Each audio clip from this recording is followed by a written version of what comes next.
எல்லாருக்கும் வணக்கம். சட்டமன்ற தேர்தல் 2026 வரலாறு படைச்ச ஒரு வாக்குப்பதிவுன்னு சொல்லலாம். எப்படிப்பா சொல்கிற அப்படின்னு பார்த்தீங்கன்னா, நம்ம கொஞ்சம் வரலாறை திரும்பி பார்ப்போம். 1952 54.75%, 1957 45.34%, 1962 46.14%, 1967 76.56%, 1971 72.30%, 1977 61.59%, 1980 63.57%, 1984 74.54%, 1989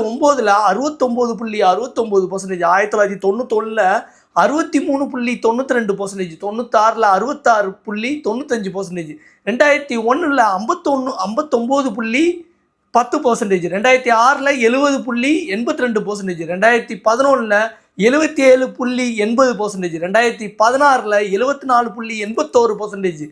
அதாவது 2021 மட்டும் பார்த்தீங்கன்னா 73.63%, அதாவது 73.63%. 2026 தேர்தல் தேர்தல் திருவிழான்னு சொல்லலாம். 82.24% ஓட்டு, ஹையஸ்ட் ஓட்டு வாக்குப்பதிவு 2026 ரெக்கார்டு பிரேக்குங்க. 2026 தேர்தல் திருவிழான்னு சொல்லலாம். இதுக்கு காரணம் ஒரே நபர், இளைய தளபதி விஜய் அவர்கள். ஏன்னா சினிமாலேருந்து யங்ஸ்டருக்கு ஒரு மிகப்பெரிய இன்ஸ்பிரேஷனு. அப்படிங்கிற ஒரே ரீசனுக்காக என்ஆர்ஐஸ் வெளிநாட்டிலேருந்து நிறைய பேர் ஓட்டு போட வந்திருக்காங்க. அதாவது இன்றைக்கி நிலவரப்படி, அதாவது ஃப்ளைட் டிக்கெட் எக்ஸ்பென்ஸே அதிகம்.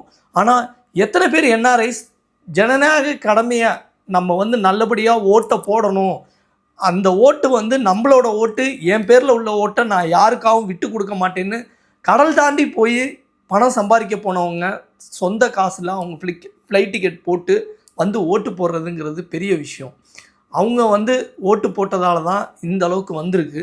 அதாவது நடிகர் எந்த அளவுக்கு ஒரு இன்ஸ்பிரேஷனாகவும் ஒரு கட்சியை நடத்தி அவர் தன்னோட சினிமா தொழிலை விட்டுட்டு வராரு அப்படிங்கிற ஒரு ரீசன். ப்ளஸ் ஏன்பா நீ இப்போ டிஎம்கே ஏடிஎம்கேன்னு போட்டி போட்டப்போ ஏன் நிறைய பேர் ஓட்டு போடல அப்படின்னா, இங்கே என்ன ஒரு ரீசன்னா விழிப்புணர்வு. எல்லாரும் 18 ஏஜுக்கு மேற்பட்டவங்க, 18 ஏஜ் அட்டன் பண்ணவங்க, இவங்க எல்லாருமே ஓட்டு போடணுங்கிற ஒரு விழிப்புணர்வை அதிக ஏற்படுத்தணுங்கிறது தான் ஒரு முக்கியத்துவம்.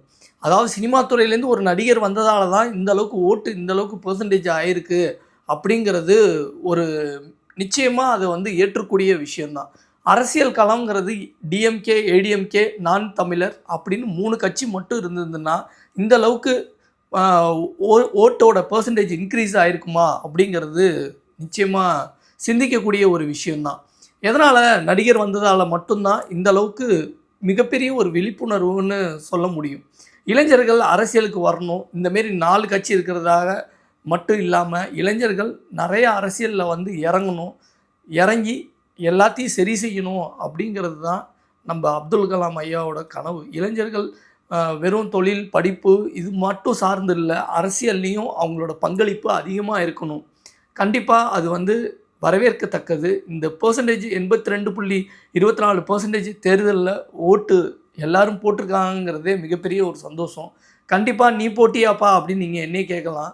அதாவது வெளிநாட்டில் இருக்கிறவங்க கடல் தாண்டி நாங்கள் சம்பாதிக்க வந்திருக்கோம், பட் எங்கள்கிட்ட அந்தளவுக்கு நடுத்தர மக்கள் இன்றைக்கி அந்த ஓட்டுக்காக ஒரு ஃப்ளைட் டிக்கெட் காஸ்ட்டை டாலரன்ட் பண்ண முடியுமா அப்படின்னா முடியாது தான்.